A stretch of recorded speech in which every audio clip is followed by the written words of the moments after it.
Demi-finale de tennis de table qui va opposer dans quelques instants Saint-Denis au TTSQ. Match hautement important pour la qualification en finale. Pour le compte de la demi-finale retour du championnat de France Pro A, l'équipe féminine du TT Saint-Quentin avait l'avantage de la victoire sur Saint-Denis en jouant à domicile. Yuya. Pour la première partie, Polina Mikhailova affrontait Jia Liu. Allez.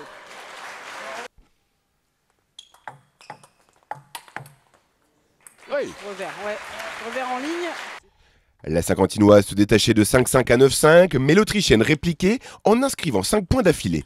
Heureusement, Polina va retrouver les ressources pour répondre à son adversaire, et c'est lors de la belle qui était nécessaire que Polina va se libérer pour gagner 11-8, 1-0 pour le TTSQ. Et ben voilà qui est fait. Voilà qui est fait sur une balle un peu molle. Daniela Dodean Montero, remplaçante lors du match aller mardi soir, affrontait Pritika Pavad pour la deuxième partie. Allez, servez là sur les premiers points. Là, on a un vrai match d'attaque, hein, entre une gauchère et une droitière.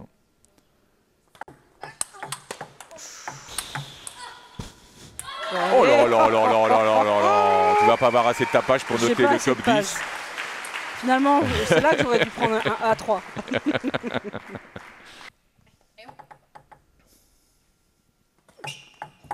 Allez, et voilà. Grâce à un jeu de contre très précis, la Roumaine du TTSQ contenait la championne de France 2022 lors des premières manches et dans la troisième, Daniela s'imposait en attaque pour l'emporter. Pour pouvoir derrière prendre une bonne accélération. Allez.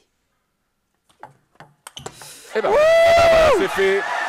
Quelle C'est fait. victoire, Et elle peut 3-0. sauter de joie, exulter. On va le voir sur les caméras et qui permet à Saint-Quentin de mener 2-0 maintenant. Et voilà, elle lève le poids rageur. À ce stade, le TTSQ mène 2-0 et l'équipe saint-quentinoise était déjà mathématiquement qualifiée pour la finale du championnat de France Pro A 2023-2024. De cette soirée qui va compter maintenant pour du beurre, mais Ouais, en tous les cas, on va quand même se régaler parce que de beaux matchs se profilent. Prochain match. Pour la troisième partie, c'est Linda Bergström qui se présente à la table pour affronter Liu Ting-yin. Une rencontre comme ça, après avoir vu l'euphorie. La Suédoise, chargée de finir le travail, avait l'avantage psychologique de son succès 3-1 acquis sur la taïwanaise mardi dernier. Après un début compliqué, Linda réussit à se détacher, mais son adversaire repousse les balles saint-quentinoises. Elle reprenait définitivement à la tête à 7-6 et l'emportait du plus petit écart 11-9. De Linda.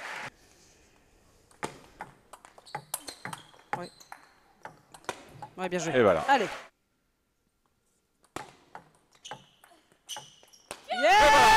Et voilà, c'est fait 3-0. Victoire du TTSQ, victoire de Linda Bergström. Au terme d'une très très jolie rencontre, il faut le dire. Score final 3-0, le TTSQ décroche son billet pour la finale. Une soirée de rêve forcément pour Rick Henman, le président saint-quentinois. Ah oui, super satisfait. Bon, historique, oui, parce que c'est effectivement la première fois qu'on se qualifie pour la finale. Et puis satisfait parce qu'on s'attendait pas à une si belle fête. À la fois victoire assez nette là-bas chez elle, mais aussi retour ici 3-0. Une belle histoire, une belle aventure pour une belle équipe qui le mérite. Une équipe surprenante jusqu'aux demi-finales par son homogénéité. Quand il y a une joueuse qui joue un peu moins, l'autre on a vraiment la remplace, on a vraiment un super effectif. Là, sur une demi-finale où, en fin de saison, beaucoup de tournois, les joueurs sont fatigués. Donc là, c'est l'homogénéité de l'effectif qui a fait la différence. On a pu mettre notre leader en position 3 et gagner quand même. Donc ça, c'est une chance folle de pouvoir faire ça. Donc à nous de rester concentrés jusqu'à la finale. Comme tu dis, mettre la championne de France sur le banc pour un match clé comme ça. Bon, après, voilà, c'est les types de jeux. Voilà, Daniela était sortie au match d'avant et on a bien fait de la faire rentrer là. Est-ce qu'il fallait retenter le coup de mettre Camille Lutz sur Pritika Pavad alors qu'elle l'a battue au championnat de France? On y a pensé, mais voilà, les choix du coach de la coach ont été les bons. Sur l'effectif propre, c'est Metz l'équipe la plus forte. Sur les types de jeux, c'est Saint-Pires qui nous correspond le moins. On l'a vu, c'est notre seule défaite de la saison. Par un 3-0 en plus en premier match. C'est des jeux de gauchère, c'est des jeux bonnes sur défense.